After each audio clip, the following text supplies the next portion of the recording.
হবে। আমাদের সংসারটা চলে না। 8,000 টাকা আমাদের কি হয়? আমাদের ঘর ভাড়া হয় না, খাওয়ান বিল হয় না। আজকে আমার সংসার চলে না, আমার বাপ মার আমি কেমনে চালামু? আমি তো নিজেই খাইতে পারি না। আজকে যদি আমার বাপ মার আমি চালাইতে পারি, তাহলে আমি কিসের চাকরিটা করি? আমার জনগণে বলে তুমি কিসের চাকরি করো? আমি 8,000 টাকা বেতন কোন মুখে বলি বলেন তো আপনারা?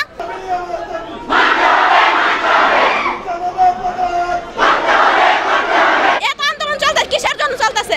তারা এজিএমপিএম এর কথা শুই না, তারা যায় মামলা করে দেয়। কোন সাহসে আমাদের স্যারের উপর তারা মামলা করবে? হ্যাঁ, আমাদের স্যারের ছিল না, এখানে প্রস্তুত ছিল না। সে রাস্তার ভিতরে যায়, রাস্তার ভিতরে যে ফ্যাক্টরির লোক তারও হেঁটাই নিয়ে আনে, আর যে বাহিরের লোক তারও হেঁটাই নিয়ে আনে। সে বাহিরে যায় মার খাইছে, বাহিরে যায় মার খাইছে। আমরা ডিউটি অবস্থায় আমরা কেমনে গেটের বাইরে যাব? তারা এটা মিথ্যা মামলা দিয়ে আঙরে যাতে দাবায় রাখতে পারে, এইভাবে তারা এই ষড়যন্ত্র করতেছে।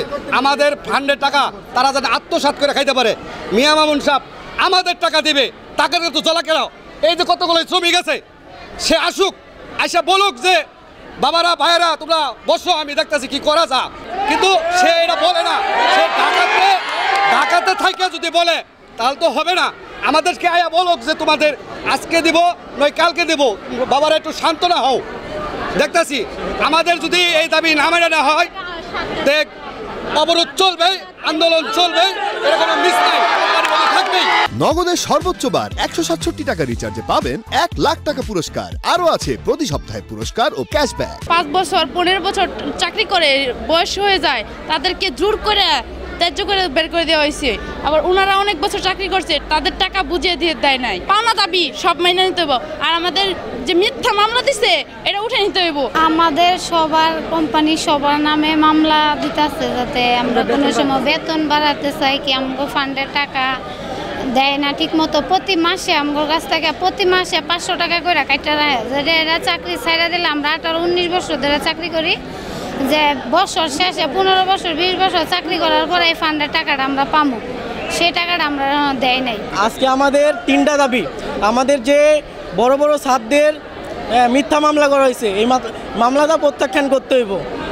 2 নাম্বার, আমাদের অনেকেই 25 বছর 26 বছর হলে চাকরি করে, কিন্তু তাদের ফান্ডের টাকা আছে, কারো 18 লাখ, কারো 15 লাখ, কিন্তু তারা 1 বছর 2 বছর পিছিয়ে পিছিয়ে ঘুরতে আছে, কিন্তু তারা এখনও টাকা পায় নাই। 3 নাম্বার, আমি 6 বছর ইংরেজি চাকরি করি, কিন্তু আমি বেতন পাই 8,500 টাকা। 8,500 টাকা আমার কিন্তু সংসারে কিছুই চলে না।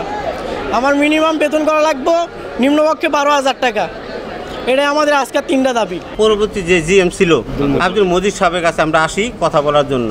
উনি আমাদের সাথে কোনো কথা বলেন না, বলে বলছে তোমাদের যদি কোনো কথা থাকে তাহলে তোমরা মালিকের সাথে কথা বলো, আমি তোমাদের কোনো দাবি দাবা পূরণ করতে পারবো না।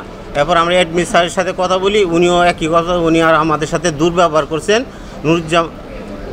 নুরুজ্জামান উনি আমাদের সাথে দুর্ব্যবহার করছেন যে তোমরা কিসের টাকা পাইবা, তোমাদের কোনো টাকা নাই প্রভিডেন্ট ফান্ডে, আমরা কোনো টাকা দায় বানিয়ে দেবো, চাকরি যতদিন করবা বেতন নিবা চলে যাবা। আমরা কয়েকটা দাবি করছি যে আমাদের স্যারদের বিরুদ্ধে বা আমাদের বিরুদ্ধে যে মামলাগুলি করা হয়েছে এগুলি প্রত্যাহার করা হোক, আর আমাদের প্রভিডেন্ট ফান্ডে যে টাকাগুলি জমা হয়েছে আমাদের টাকাগুলি আমাদেরকে হিসাব মতো সবার প্রভিডেন্ট ফান্ড টাকা পরিশোধ করে দিক।